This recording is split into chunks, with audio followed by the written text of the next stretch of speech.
xibaar yu wér te wóor ca tàng ba abonnez-vous pour ngeen di mën di jot suñuy vidéo.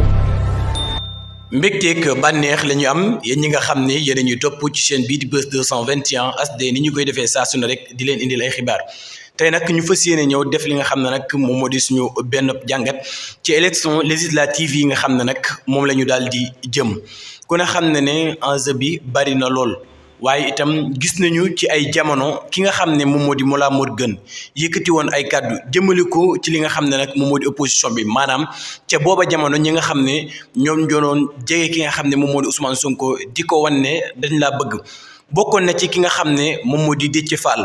ca yooyu la jamono ki nga xam ne moom moo di Mollah Morgun nekk itam ku ñu ràññee lool yëkkati woon ay kàddu ne ki nga xam ne moom moo di Déthié Fall dafay saaga ki nga xam ne moom moo di Ousmane Sonko loolee nag ca boobee jamono ba mu koy wax nit ñu bëri dañ ko doon dàq di wax ne ki nga xam ne moom moo di Mollah Morgun dafa bëgg a jaxase ki nga xam ne moom moo di Ousmane Sonko ak itam ki nga xam ne moom moo di Déthié Fall loolee nag mën nañ ne la Mollah Morgun doon wax mën nañ koo dëggal tey ndax gis nañu ki nga xam ne moom moo di Déthié Fall dem def coalition boo xam ne daf cee ànd ak ñi nga xam ne ñoom wanewul ne maanaam weddiwul ne dañoo bañ ki nga xam ne nag moom moo di Ousmane Sonko ba tax na saa su ne bu ñu génnee def li nga xam ne nag moom moo di conférence de presse dañuy yëkkati ay kaddu yu juunu di ko jëmale ci ki nga xam ne moom moo di Ousmane Sonko kon nag Déthié Fall kaddu yooyu nga xam ne kii di Mollah Morgun waxoon na ko ba jëmale ko ci moom ñu ëpp ci Sénégalais yi doon ñaawlu loolee jàpp ne ki nga xam ne moom moo di Mollah Morgun dafa bëgg a jaxase ki nga xam ne moom moo di Ousmane Sonko ak itam ki nga xam ne moom moo di Déthié Fall coalition bi nga xam ne nag moom moo di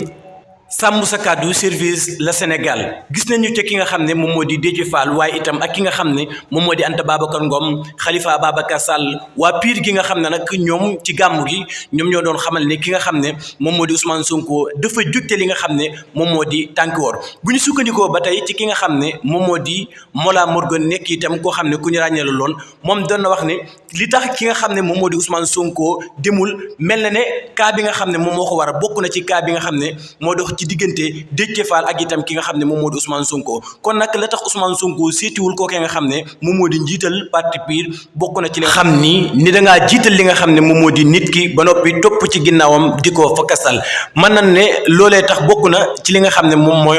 tax Ousmane Sonko seetiwul ki nga xam ne moom moo di Serigne Moustapha Sy dégg nañ ko nag ci gàmmu gi mu yëkkati woon ay kàddu jëmale ko ci ki nga xam ne moom moo di Ousmane Sonko mel ne dafay wax ne ki nga xam ne moom moo di Ousmane Sonko dafa jugte li nga xam ne moom moo di tànki woor kàddu yooyu nga xam ne nag wax na ko mën nañ ne dafa wëlbatiku ci kawam ndax gis nañu ko mu ànd ak ñi nga xam ne ñoom la ñu bëgg du leen lu dul daaneel li nga xam ne nag moom moo di gouvernement bi nga xam ne jamono ji moom moo fi nekk ngir bëgg a liggéey li nga xam ne moom moo di Sénégal xañ leen li nga xam ne moom moo di majorité foofee ci pencum ndawi réew ma te ku ne xam ne opposition bi bu ñu amee fa nga xam ne moom moo di ci pencum ndawi réew ma li nga xam ne moom moo di majorité li nga xam ne moom moo di gouvernement bi li ñu bëgg ci li nga xam ne moom la ñu digalanteeg Sénégalais yi dootuñ ko man nee naa leen nag ku ndubin rey sa maam boo gisee lu ñuul da ngay daal di daw gis nañu li nga xam ne nag élection législative yu 2022 yi nga xam ne xew na ci ba tax ki nga xam ne moom moo di Ousmane Sonko participé wul ci élection législative yooyu mu di ay sabotage yoo xam ne def nañ ko ci liste yi ki nga xam ne ñoom ñoo ci gën a fës mu di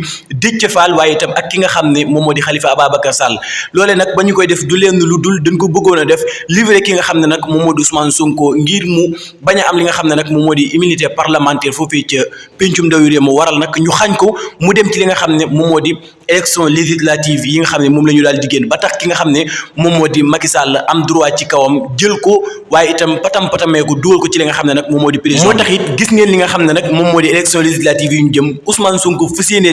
demee ci élection yi ci bannière bi nga xam ne nag moom moo di bannière Pastef ndax bañ na la nga xam ne nag moom moo ko daloon ci élection législative yi dalaat ko ci li nga xam ne moom la ñu daal di jëm nii kon nag képp koo xam ne bokk nga Pastef waaye itam nga bëgg a dem ba ca biir nga nekk député li nga xam ne nag moom moo di député Pastef nga dem ba ca biir bëgg a war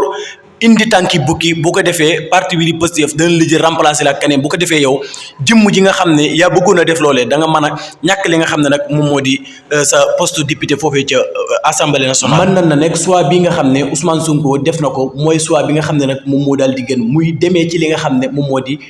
bannière Pastef ngir bu demee pencum ndawi réew mi lépp loo xam ne bëgg na ko waaye itam digoon ko Sénégalais yi muy projet de loi yoo xam ne nag fas yéene na koo def ngir li nga xam ne nag moom moo di réewum Sénégal waaye itam gën a suqali li nga xam ne moom moo di Sénégal boobaa lépp loo xam ne bëggoon na ko foofee ca bëggaloon na ko li nga xam ne nag moom moo di Sénégalais yi dana ko daal di mën a am foofee nga xam ne moom moo di ci pencum ndawi réew ma